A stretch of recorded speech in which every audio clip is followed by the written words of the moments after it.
ayer en la conferencia de prensa que realizó, la primera que hace desde la Contraloría General de la República. Yo tengo que preguntarle sobre un tema en el que estuve muy metido en los últimos meses, y es ese tema del mecanismo de equilibrio contractual, donde salió mucha información de personas que se enriquecieron, que se hicieron millonarios a costa de esta figura que está contemplada en la ley, pero personas que operaron o trabajaron en la Contraloría, que eran amistades del Contralor y que se fueron a la calle precisamente a hacer este tipo de diligencias o trámites en contacto con la Contraloría.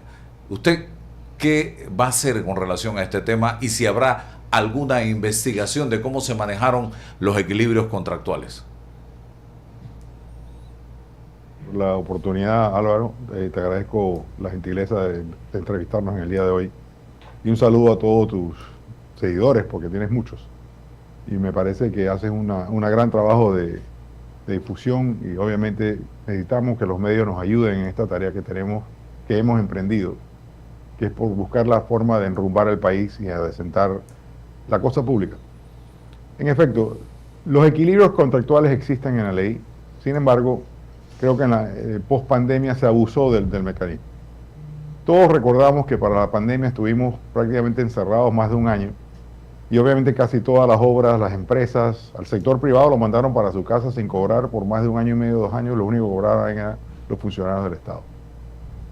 Basado en eso, mucha gente aplicó por esos atrasos que se dieron por los cierres obligatorios del tema pandemia, aplicó a lo que se llamaba el equilibrio contractual por adendas de tiempo, muchas adendas de tiempo, mucho por intereses moratorios, muchos por causas que ellos imputaban al contratista, al contratante, que es el Estado. Sin embargo, en todos los contratos que yo he firmado en mi vida, hay un tema que se llama caso fortuito, y eso, en vez de aplicarse, lo que hizo fue que abrió un escenario de abusos.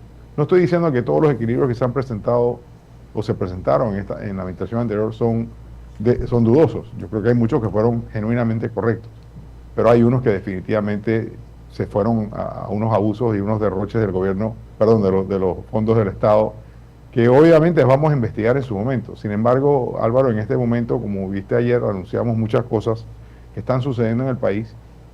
Y como lo dije ayer en la entrevista, vamos a necesitar como 3 contralorías para poder hacer el trabajo que hay que hacer aquí. Aquí hay muchas cosas que ver fuera de Contraloría en todo el Estado en los últimos 5 años, inclusive de gobiernos anteriores, que hubieron unos abusos impresionantes, especialmente lo que hablé ayer de los puertos. Los puertos arrancaron, el puerto de Panama Ports arrancó con un contrato que lo demandaba a pagar 22 millones al año y el 10% de los ingresos brutos de la misma compañía.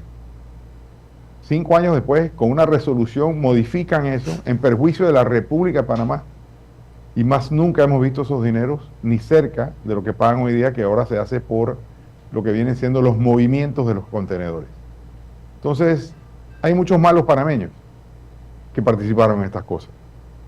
Obviamente esto ya data de más de 25 años, y obviamente lo que queremos hoy día es buscar la manera de que este tipo de abusos contra el país, pues son nuestros socios, pero como socios como esos no necesitamos muchos amigos. Y la verdad es que lo que estamos viendo en casi todas las concesiones del Estado y las empresas mixtas es que no vemos números claros para el gobierno panameño. Señor Flores, aquí se está Digamos, hablando de la posible comisión de delitos. La pregunta que yo haría es: ¿qué va a pasar con su antecesor? Ya sea por acción u omisión, se pudo haber cometido algún tipo o algún supuesto delito, no sé. ¿Qué va a hacer usted en ese caso? bueno, nosotros vamos a hacer las investigaciones pertinentes. No quiero adelantar muchas cosas sobre las acciones que se puedan tomar, pero obviamente donde amerite una investigación y obviamente las acusaciones pertinentes para cualquiera persona. Yo no estoy aquí para tapar a nadie. Obviamente tampoco esto no es una cacería de brujas que vamos a estar buscando cosas que realmente a la postre no pueden ser ciertas o no se pueden probar. Recuerde que en todo el tema de este tipo de acciones, Al final lo deslinda el Ministerio Público. Nosotros tenemos que darle los elementos, las auditorías, y en esas auditorías señalar los hallazgos y los perjuicios que pudo haber contra la República y los fondos. Pero eso es un tema final que realmente es el Ministerio Público. Pero ustedes tienen que poner en manos del Ministerio Público es correcto. La información. Lo vamos a hacer. Las investigaciones que arrojen hallazgos donde haya perjuicio para el Estado, créame que van a ser entregados al Ministerio Público. Ok, ingeniero Blandón. Buenos días, Anel. Un placer tenerlo en la mañana con nosotros aquí. Me gustaría un par de preguntas. Uno de los grandes problemas que vamos a tener nosotros es que entre 5 días se encarga la administración norteamericana, el presidente Trump, que ya ha sido confirmado, y nosotros hemos logrado desarrollar en Panamá un criterio, un país de valor estratégico. Teniendo esto en mente, don Anel Bondo Flores, mi pregunta es la siguiente, mi par de preguntas es la siguiente. La lucha contra la corrupción es un factor importante y usted está llamado a jugar un papel fundamental en esto. Pero también es importante el respeto a la seguridad jurídica de las empresas que de una u otra forma han invertido aquí. Por ejemplo, hablo del sistema portuario ahora, que es uno de los grandes avances que Panamá ha tenido. Los Estados Unidos no dejó aquí puertos hechos, puertos que tuvimos que desarrollarse en la administración del presidente Pérez Valladares, por ejemplo. Y Evergreen nosotros se lo quitamos a Jamaica.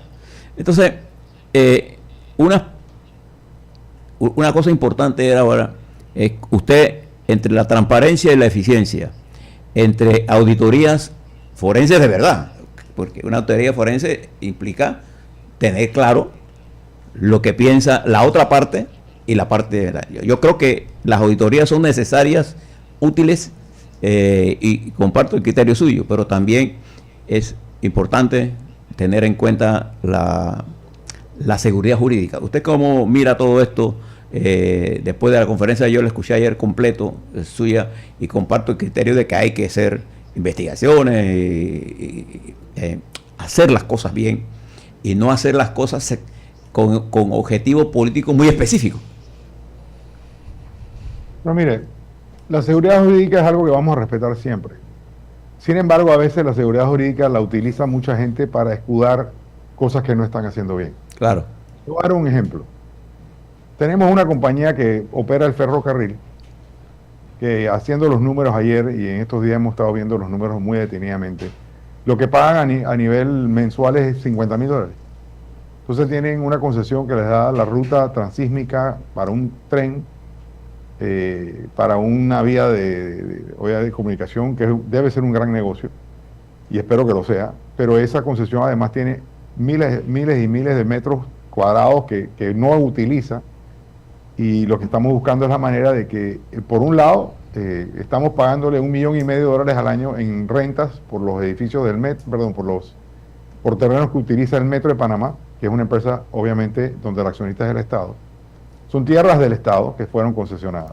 Y el otro caso es el famoso caso de aduanas. Entre esas dos se pagan $1,570,000 al año.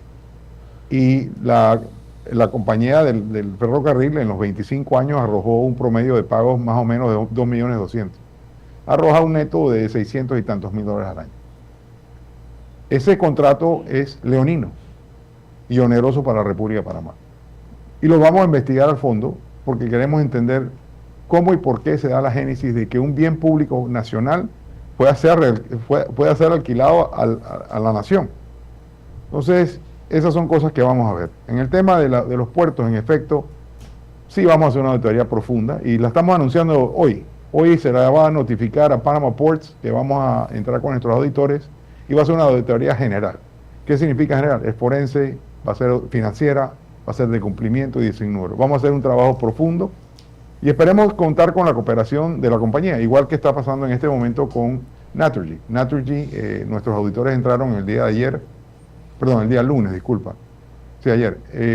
Y obviamente ya están adentro, hay mucha cooperación de la empresa, que obviamente esto no es una persecución de ninguna clase, Lo que queremos es asincerar nuestro estado financiero y nuestras posiciones. Claro. Cuando tenemos, en el caso de Naturgy, tenemos un 49% de las acciones.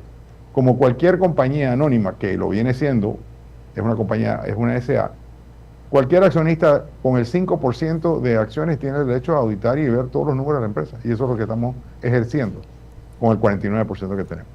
También, don Bolo, ayer le escuché decir que el 50% del valor de las acciones de AES Panamá en Bayano era de $800 millones.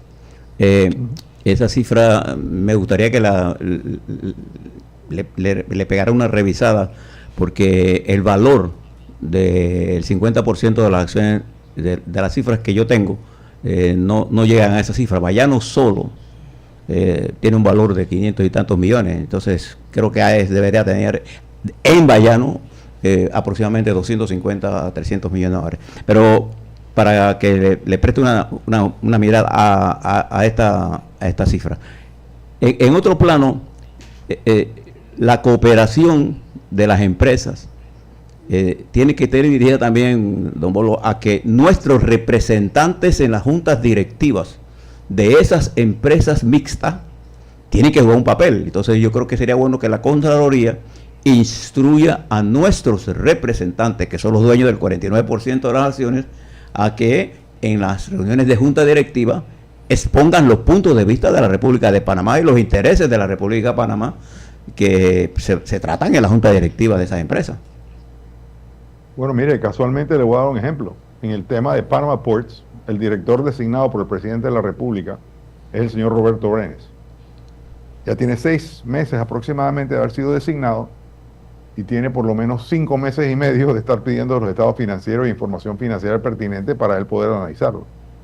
Y a la fecha de hoy le contestan con correos sin ningún sustento de absolutamente nada y le exhortan a que vuelva a pedir la información. Esa es la forma en que están tratando a nuestro director y eso va a acabar en el día de hoy que se lo notifica. Espero que cooperen. Pero nosotros sí vamos a entrar a ver los números a los cuales tenemos derecho a ver. ¿Y se va a hacer pública esa información? Todo va a ser público. Señor Contralor, buenos días. Escucho auditorías, solicitud de realizar licitaciones en cuanto a la compra de laptops en el Ministerio de Educación. Es positivo y le deseo éxitos en su gestión. Sin embargo, creo que tiene una tarea muy interesante, justamente es devolverle la credibilidad y confianza a esta institución, la Contraloría General de la República, que tiene un rol fundamental para generar independencia, quizás contribuir al desarrollo social y económico de nuestro país. ¿Qué otros planes tiene a corto y mediano plazo para devolver esa credibilidad a una ciudadanía que hoy día ve, o ha visto en los últimos 5 años una Contraloría inmersa en una serie de señalamientos y cuestionamientos muy notables? No, mira, yo creo que la transparencia es efectiva y te recalco un par de números para que vayas viendo cuál es la dinámica nueva. Del 13 de septiembre, que entramos a la Contraloría en la transición con el ex Contralor Solís, con el cual tuvimos una gran cooperación de parte de él durante los meses que estuvimos aquí en una transición inédita, que fue inédita, realmente nunca había habido una transición tan ordenada como la que hubo. Él, el 13 de septiembre, habló con todos los directores, más o menos nos entregó la apertura de poder tomar decisiones y comenzar a agilizar los temas que aquí se encontraban, y realmente hizo una gran labor apoyándonos en todo lo que hicimos.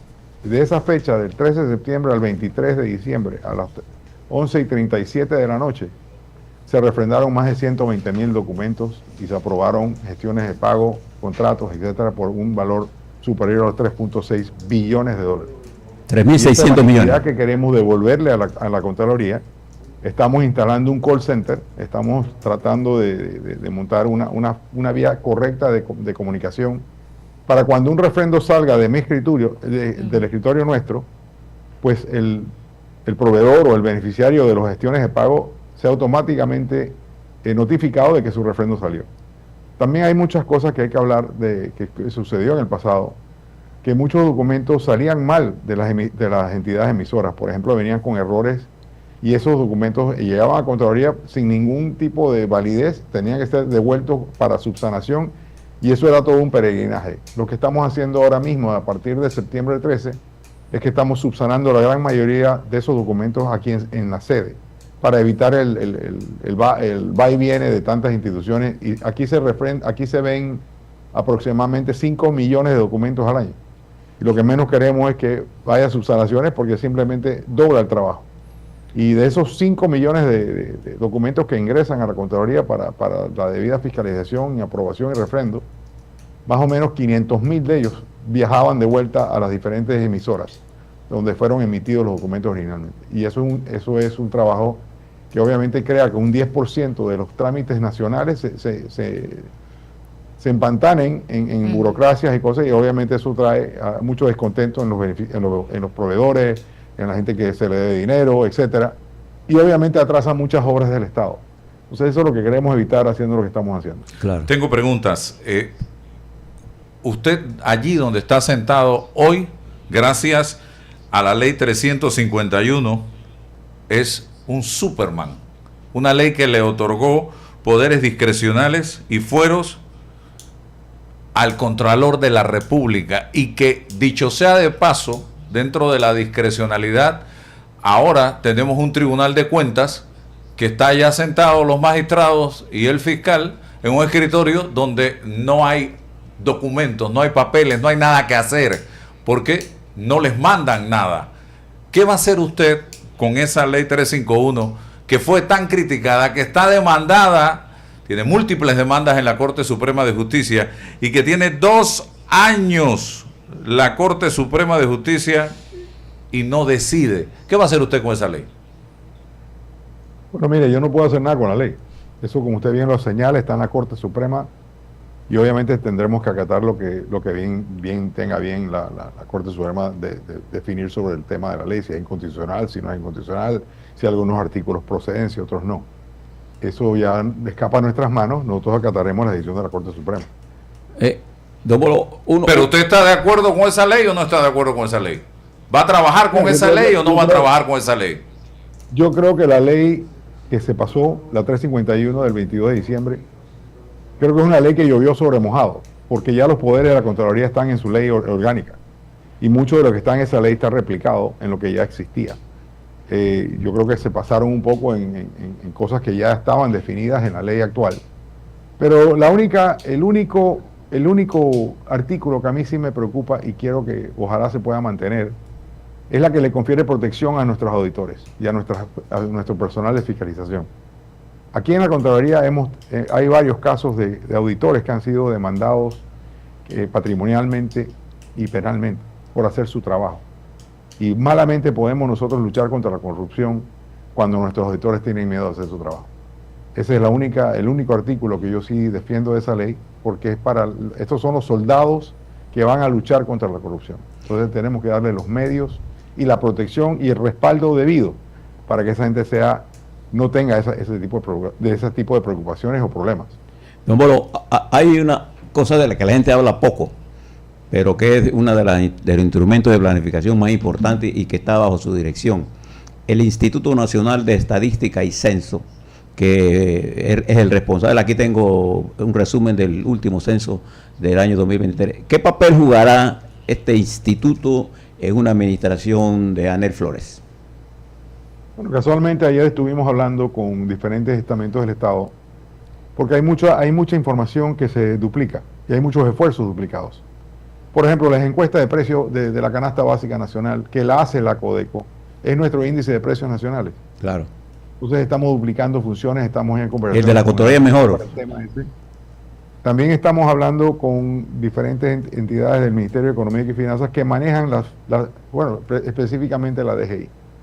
Estamos tratando de trabajar con ellos, obviamente siempre manteniendo el anonimato de los contribuyentes, pero las cifras financieras de la mayoría de las empresas en un universo de, vamos a decir, 50.000 empresas, donde podamos extrapolar los diferentes números para generar el PIB, generar los crecimientos nacionales, el gasto en servicios, etcétera. Lo que estén comprando se convierta en una forma de nosotros directamente a través de la tecnología, en vez de usar los 800 personas que se contratan aquí para hacer censos, hacerlo de una forma mucho más moderna, con mucho más tecnología, siempre cuidando la privacidad de los contribuyentes. Pero los datos de las ventas generales del país que vamos conformando de las transacciones para formar un PIB y el crecimiento o decrecimiento, espero que nunca decrecimiento, pero las números estadísticas del país podemos tal vez extrapolarlas mucho de las bases de datos que ya existen. Entonces la idea es poder con ellos y con el Seguro Social y un sinnúmero de otras entidades que no tenemos en este momento mucha comunicación tecnológica, lograr linkear todas estas 3 o 4 bases de datos que existen en el país para utilizarlas, para potenciar el INEC, que en vez de cada 5 o 6 años haga diferentes estudios, lo pueda hacer prácticamente cada trimestre. Y que sea el INEC nuestro, a través de una comunicación en los primeros días del año, para que el presidente de la República sea el que anuncie cuáles son las proyecciones económicas del país. Y no estar siempre dependiendo de JP Morgan, que si Morgan Stanley, o CEPAL, u otras entidades de afuera que son las que están realmente midiendo el crecimiento o pronosticando los crecimientos nacionales. Nosotros debemos tener control de nuestras propias cifras y tenemos todo para hacerlo. Simplemente necesitamos un poquito más de coordinación entre las entidades del Estado para lograr en una forma muy rápida, veraz y tecnológicamente efectiva para lograr esos resultados. Tengo 2 temas. El tema de las juntas comunales, alcaldías, que manejan recursos del Estado y se convirtieron, muchas de ellas, en fincas privadas de representantes y alcaldes. Usted habló del tema ayer. Y lo segundo, el tema de la asamblea. Aquí hay un conflicto, y es que los contralores los escogen los diputados, y no ha habido contralor que yo recuerde que se haya atrevido a hacer auditorías en la asamblea. El que se intentó atrever fue Humbert, y le pusieron candado a las puertas y no los dejaron entrar. ¿Usted entrará a la asamblea a revisar las planillas, a ver quién trabaja y quién no trabaja en esa asamblea? Ya estamos pidiendo la información a la presidenta de la asamblea de todas las planillas, de todos los nombramientos que existen en todas las diferentes planillas que hay. Obviamente, ante una posibilidad de que a mí no me dejen entrar con cadenas, entonces me forzarán a hacer un allanamiento con el Ministerio Público. Lo haremos. Creo que aquí nadie está por encima de la ley, y yo creo que definitivamente hay que ver las planillas, hay que ver un sinnúmero de cosas, porque el pueblo panameño está cansado de que aquí hay gente que cobre y que siga viviendo sin trabajar, y yo creo que ese es un gran problema que tenemos en el país. Y lo tenemos que ver. En el tema de la asamblea específicamente, estamos analizando las diferentes planillas de los diferentes diputados. Y vamos a analizarlas bien, porque también tenemos que ser muy claros de que a nivel de la Contraloría, aquí no se renovaron 480 contratos transitorios que habían al 31 de diciembre. Y la idea es también, en alguna medida, en la medida de lo posible, económicamente, para no afectar al país, ir reduciendo el tamaño del Estado. Eso es importante y todos tenemos que pasar por ahí. Ahora mismo aquí estamos en una evaluación de personal que tenemos actualmente para ver cuáles son los personales que vamos a seguir con los que van a seguir y otros que no. Pero sí, tenemos que lo que hace la botella es que desmotiva al trabajador honesto. Aquí en la Contraloría tenemos algunos casos de personal que tiene muchos años aquí, muy mal pagados, y tenemos personal que llegó de último con muy buenos salarios. Entonces tenemos que cuestionarnos a ver por qué fue que eso sucede, porque para mí es una gran injusticia para ese servidor que tiene 20 y 30 años aquí y no está bien pago. Entonces, la idea es motivar a nuestro personal, levantar la moral de esta institución, y que la gente siga adelante y haga el trabajo para el cual el gobierno y la República de Panamá y sus ciudadanos nos han encomendado. Los juntas comunales y la alcaldía que le pregunté, Contralor. Bueno, ya estamos entrando anunciamos ayer que las de Colón, que más o menos arrojaron 19 millones en traslado. Hay otra en un pueblito que se llama Salud, que son 2.6 millones. Aquí en la ciudad hay 3, que son Ancón, Curundú, si no recuerdo mal, Bellavista. Estamos hablando de otros 9 millones. Y así sucesivamente, vamos a arrancar con 2 o 3 de ellas. Y ya no vamos ni siquiera a preocuparnos tanto por ir a ver las juntas comunales, vamos a ir al Banco Nacional. En el Banco Nacional reposan todos los cheques de esas juntas comunales. Ayer me mandaron un cheque falso de $492,000 de una junta comunal que por suerte no se cambió. Entonces tenemos también que ver cuántos cheques falsos hay. Pero tenemos ya casos, por ejemplo, donde hay personas que han cobrado 30 y 40 cheques una sola persona. del mismo Banco Nacional. Entonces ahí tenemos que suponer que vamos a meter vamos a pedirle al Ministerio Público que proceda con lo debido, porque ahí tiene que haber gente involucrada, no solamente de las juntas comunales, sino del banco también, de funcionarios del banco que se prestaron para eso. Contralor, del sábado a esta parte he visto a muchos panameños preguntándose cuánto se gastó el Estado panameño a través de sus instituciones en el desfile de las 1000 polleras. ¿Usted va a hacer o va a pedir un informe a las diferentes instituciones? Porque hasta cartas le han enviado a algunos diputados. Sí, tengo una carta del diputado Zamora. En efecto, yo ayer estuvimos en sesión de gabinete y vamos a hacer un circular para que nos enteren los informes de todas las entidades. Sin embargo, le puedo decir que la gran mayoría del personal que fue por medios propios para participar. Sí, tenemos entendido que algunos buses de las instituciones pues se prestaron para el tema, pero también tenemos que recordar que no es dinero que se le dio a nadie, es simplemente mucho personal quería ir y quieren ir a las polleras y van por su propio pecunio. Obviamente, las entidades proporcionan el transporte, les proporcionan algún tipo de estipendio porque son 2 días de trabajo.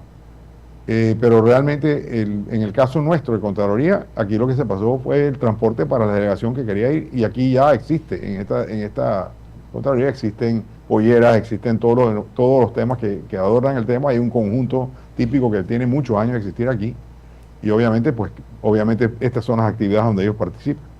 Entonces, sí, vamos a pedir un informe general, ya estamos girando las circulares para eso. Y otra cosa que vamos a hacer es mandar un circular hoy, porque yo sí vi a muchos funcionarios no de alto nivel con más guardaespaldas que el que yo tenía. Y no es envidia, simplemente es que no creo que amerite que hayan directores de entidades que no son de ningún tipo de polémica o peligrosos. O sea, no es el ministro de Seguridad, por ejemplo, no es el procurador de la Nación, no es el jefe de la policía. Esos son funcionarios que yo puedo entender, obviamente por la naturaleza de su oficio, tienen que andar protegidos, pero yo vi directores de entidades que no tocan ningún tema con 2 y 3 guardaespaldas, y esas son las circulares que vamos a mandar a investigar, porque eso se tiene que eliminar. En el caso personal del Contralor actual, yo tengo un conductor y un señor que me asignaron de seguridad, pero yo no necesito más nada. Yo vi en la gira estos directores con carros seguidores, digo, pero ¿a quién le tienen miedo? Aquí en este país todavía la gente es buena.